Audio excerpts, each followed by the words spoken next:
Friends, welcome to my channel. तो आज हम लोग पढ़ने वाले हैं नेताजी सुभाष चंद्र बोस। तो चलिए हम लोग चैप्टर को पढ़ना शुरू करते हैं। नेताजी सुभाष चंद्र बोस का जन्म 23 जनवरी सन 1897 ईस्वी को कटक उड़ीसा में हुआ। वे मध्यम वर्गीय परिवार से संबंध रखते थे। 1920 ईस्वी में वे उन गिने चुने भारतीयों में से एक थे जिन्होंने आईसीएस परीक्षा उत्तीर्ण की। सन 1921 ईस्वी में वे भारतीय राष्ट्रीय कांग्रेस के सदस्य बने।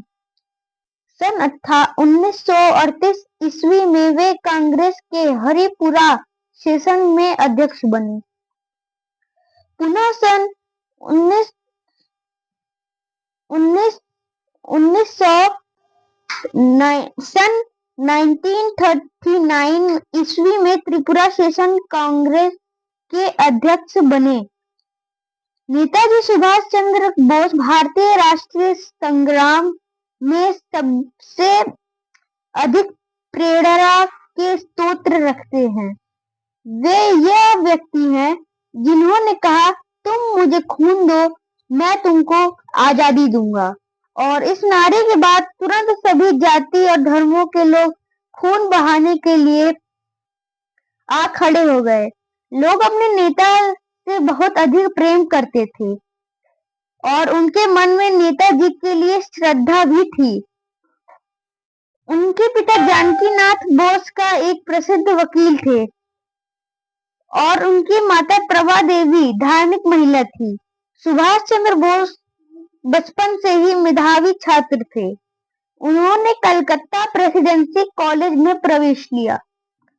कॉलेज में रहते हुए भी स्वतंत्रता के संग्राम में भाग लेते रहे, जिसके कारण उन्हें कॉलेज से निकाल दिया गया। एक बार तो उन्होंने अपने इंग्लिश अध्यापक की भारत के विरुद्ध की गई टिप्पणी का कड़ा विरोध किया।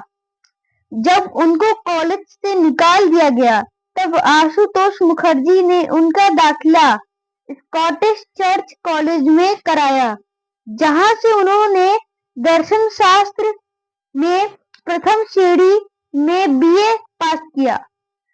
उसके बाद वे इंडियन सिविल सर्विसेज की परीक्षा में बैठने के लिए लंदन गए और उस परीक्षा में उन्होंने चौथा स्थान प्राप्त किया। साथ ही साथ उन्होंने कैम्ब्रिज विश्वविद्यालय में दर्शनशास्त्र में एमए किया। क्योंकि वे एक राष्ट्रवादी थे, इसीलिए उन्होंने अंग्रेजों के राज्य में काम करने से इनकार कर दिया।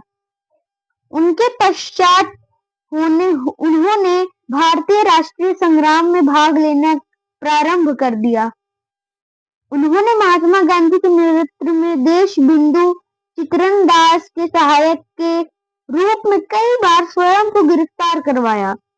कुछ दिनों के बाद उनका स्वास्थ्य गिरने लगा, परंतु उनकी दृढ़ इच्छा शक्ति में कोई अंतर नहीं आया। उनके अंदर राष्ट्र भावना इतनी प्रबल थी कि दूसरे विश्व युद्ध में उन्होंने भारत छोड़ने का फैसला किया। वे जर्मनी चले गए और वहां से फिर सन 1943 ईस्वी में उन्होंने सिंगापुर गए, जहां उन्होंने इंडियन नेशनल आर्मी की कमान संभाली।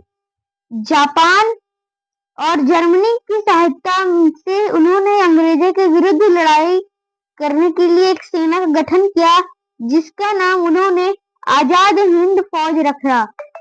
कुछ ही दिनों में उनकी सेना ने भारत के अंडमान निकोबार द्वीप समूह, नागालैंड और मणिपुर में आजादी का झंडा लहराया। किंतु द्वितीय विश्व युद्ध में जर्मनी और जापान की हार के बाद आजाद हिंद फौज को पीछे हटना पड़ा, किंतु उनकी बहादुरी और हिम्मत यादगार बन गई।